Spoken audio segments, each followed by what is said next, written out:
आखिर क्या है ये हिट एंड रन का नया कानून और इसका क्यों इतना बवाल मचा है? आइए यही जानने के लिए हम आ गए हैं। एक्सपर्ट हमारे साथ मौजूद है दिलीप जी, और जिनसे हम तमाम टॉपिक पे भी बात कर चुके हैं। आइए इस पे भी बात करते हैं कि आखिर क्या है ये, क्यों इस पे बवाल हो रहा है। सर, आपका बहुत बहुत स्वागत है। थैंक यू अंजलि जी।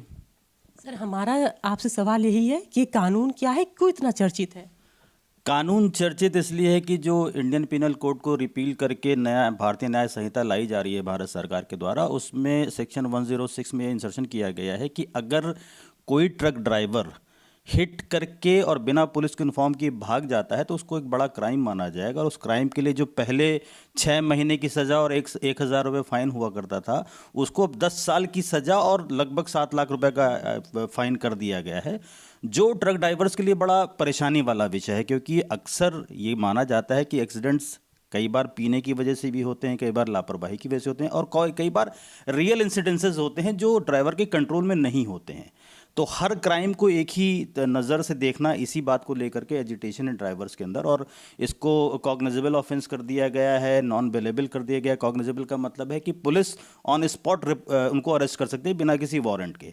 तो एक तरीके से देखिए कि जब पुलिस को ये अधिकार मिल जाएगा तो उसका मिसयूज़ भी होगा और ट्रक ड्राइवर्स को परेशान भी किया जाएगा। तो इसीलिए ट्रक ड्राइवर्स में एजिटेशन हो रहा है कि इस तरह का बदलाव अचानक से इतना बड़ा ना किया जाए। जो पहले 6 महीना होता था वो सीधे इतना सज़ा बढ़ा देना, इतना फाइन बढ़ा देना, इसी बात को लेकर के ट्रक ड्राइवर्स थोड़ा सा परेशान हैं, और परेशानी का कारण है भी। जी सर, क्योंकि अभी हमने बस जो ड्राइवर और कंडक्टर से हमने उनसे बात की, तो उनका कहना था कि ऐसे तो नौकरी हमें छोड़ना पड़ेगा, क्योंकि कौन अपनी जान पे रिस्क लेकर के ऐसे करेगा। देखिए, रिस्क तो कभी कभी होगा, लेकिन जो एक प्रताड़ना हो जाती है जिसको अक्सर कहा जाता है कि पुलिस परेशान करती है, तो ये पुलिस को परेशान करने का एक माध्यम बन सकता है। जबकि ये सरकार इस बात पर फोकस करती है कि हम जीरो टॉलरेंस क्राइम में भी करेंगे और हम करप्शन को भी ख़त्म करेंगे। तो अगर ये जो पुलिस के हाथ में पावर दे दी गई है ट्रक ड्राइवर्स के लिए, तो ये उनको परेशान करने का माध्यम हो सकता है। सज़ा भी मिलेगी और उनको परेशान करने का माध्यम भी बढ़ेगा, तो उनके लिए डबल परेशानी है। यानी एक डर तो इनके पास सजा का है, दूसरा जुर्माना का, और तीसरा पुलिस की प्रताड़ना का भी है। बिल्कुल बिल्कुल है, बिल्कुल है, क्योंकि पुलिस की प्रताड़ना सबसे ज़्यादा होती है। क्योंकि जब पुलिस को ही सारी पावर्स हो जाएंगी, कोर्ट के सामने मामला जाएगा ही नहीं, तो ये पुलिस के डिस्क्रिशन पर हो जाएगा कि वो किसको पकड़े और किसको छोड़े। बट ये हाँ, ये ज़रूर है कि चूंकि ये हिट एंड रन का मामला है, तो इस केस में पुलिस इतना मिसयूज़ ऑफ पावर नहीं कर पाएगी, क्योंकि उसको सिद्ध करना पड़ेगा कि यही व्यक्ति था जिसने मारा है। पहली बात तो एक्सीडेंट होना चाहिए, वो क्राइम होना चाहिए, फिर वो क्राइम उसी गाड़ी से हुआ है, उसी ड्राइवर से हुआ है। तो वो ऐसा इतना आसान नहीं है कि पुलिस मिसयूज ऑफ पावर कर पाएगी, लेकिन हाँ, कभी कभी करेगी ज़रूर, इसमें कोई दो राय नहीं है।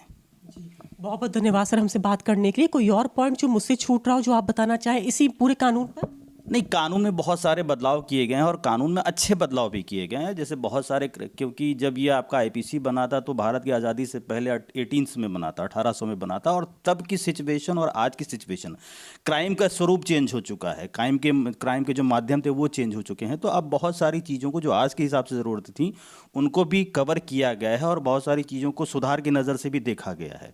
तो अच्छा है, मतलब भारतीय न्याय संहिता जो बनाई जा रही है, ऑलमोस्ट 90% चीज़ें वही हैं जो आईपीसी में थी। जो 10% बदलाव हैं, वो बदलाव आज के समय की मांग हैं और होने चाहिए थे।